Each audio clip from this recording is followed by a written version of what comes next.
Welcome back to Amber Community's podcast series presented in association with, again, our valued legal partners, Arnold Dallas McPherson lawyers. My name is Renee and I'm the Counselling and Support Services Manager at Amber Community.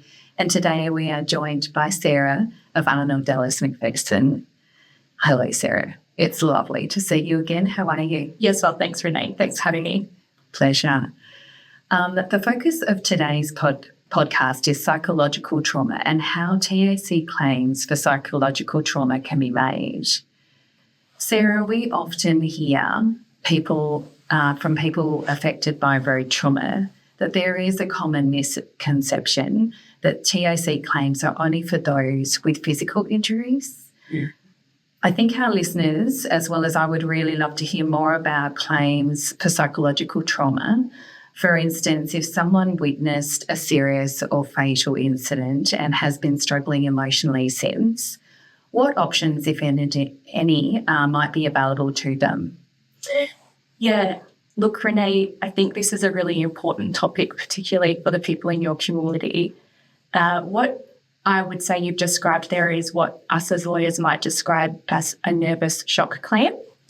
And so the simple answer is yes, a claim can be made, but there are obviously some things that need to be established and there are some nuances with the types of claims. So I think it might be useful if we describe some of the sort of key things or key types of incidents that might happen which would lead to a claim of this kind. So there are a couple of key categories of individuals suffering psychological injury. And that can be being directly involved in the incident but not physically injured, witnessing the incident, or witnessing the aftermath of an incident. And I've got some examples here. These aren't really easy to hear, but I think kind of do provide some context to the kind of claims we're talking about today. So it could include being in the car or another car directly involved in the incident, or which a loved one or another person is fatally or seriously injured, but not being physically injured yourself. It could be not being directly involved in the accident, but being nearby and witnessing the incident or an incident in which a loved one or another person has been fatally or seriously injured. It could include helping in the immediate aftermath at the scene of an incident. And it could also be arriving at the scene of an incident soon after the incident has occurred and being exposed to some pretty distressing things.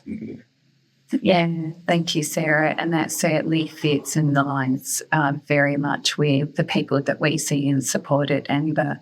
And certainly from a counselling perspective, which I know you'll appreciate, we see how profoundly the situations that we're talking about can impact someone. So it's really, really reassuring to know that the law recognises claims of this nature. Sarah, what steps would someone need to take to make a nervous shock claim? That's a really good question. The simple answer is that there isn't any particular difference to actually lodging a claim. So we have discussed in this podcast series how you can go about lodging a TAC claim with the online platform and over the phone. So that remains the same, but there are some nuances with these types of claims. And in order for a claim to be accepted, the TAC will be looking for two particular things. The first would be whether or not the psychological trauma meets the definition of injury. And I think it's important to note that the TAC is looking to meet a specific definition. And so the symptoms do need to go a bit beyond grief or being shaken up.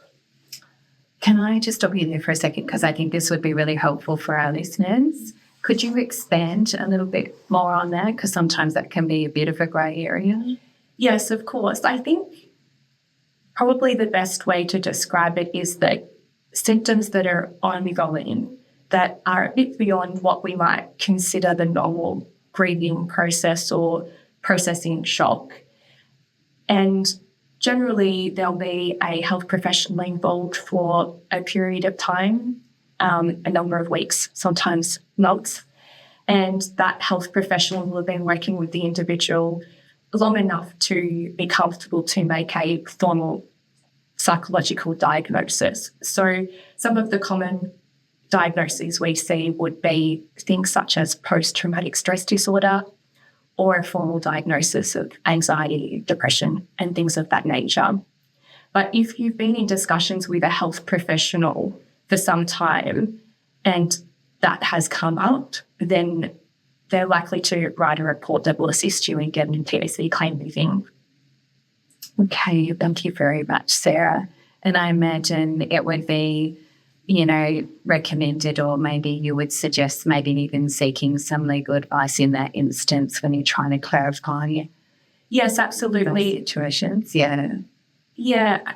Usually we will be able to get access with obviously the client's permission to some health records and be able to sort of spot the key things that are being said and give some guidance as to whether or not that is enough or whether further information might be required.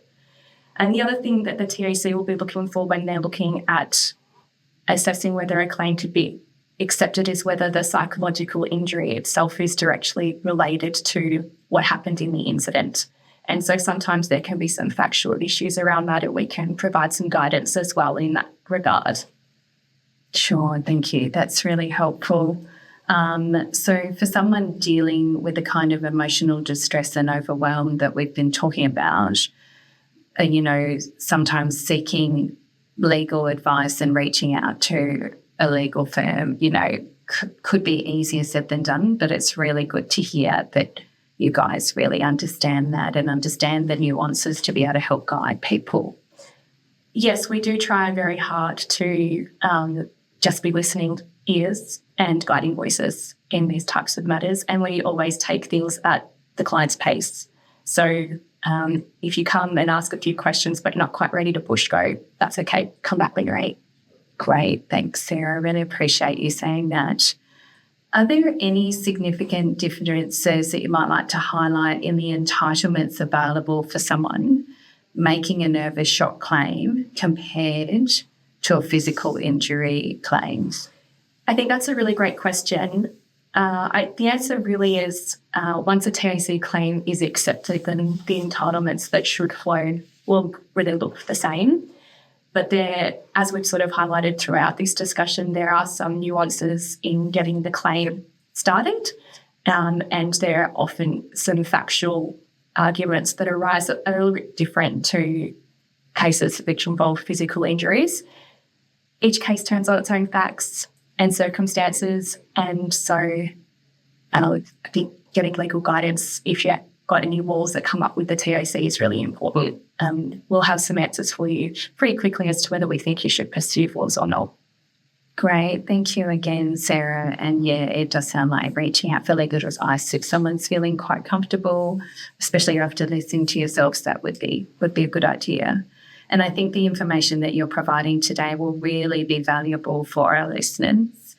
It has been a pleasure bringing this podcast to our listeners and to our community, and we hope that we have helped many individuals to feel that little bit more informed, that little bit more confident to get their TAC journey started. Thanks, Renee. It's been an absolute pleasure to be involved in this podcast series. A couple of things I'll say just to end things is that if you are feeling nervous about seeking legal advice, you can always bring a trusted family member or friend along with you. You will be the person providing instructions because you'll be the client, but having that person just come up with you to get things started and to hear the answers to questions can be helpful, and they're always welcome. And the other thing I just want to acknowledge before we finish up is that in this podcast series, we've focused on claims for those who have survived road incidents. And for those who have tragically lost a loved one as a result of an incident, the TAC does offer support. I really encourage people in that situation to contact the family benefits team at the TAC and speak with a lawyer, again, through a family member or friend is okay. And the community has a really wonderful checklist that's been put together that can help people who are feeling really overwhelmed with the process at that time. Great. Thank you, Sarah. Thanks for having us. Thanks for joining us.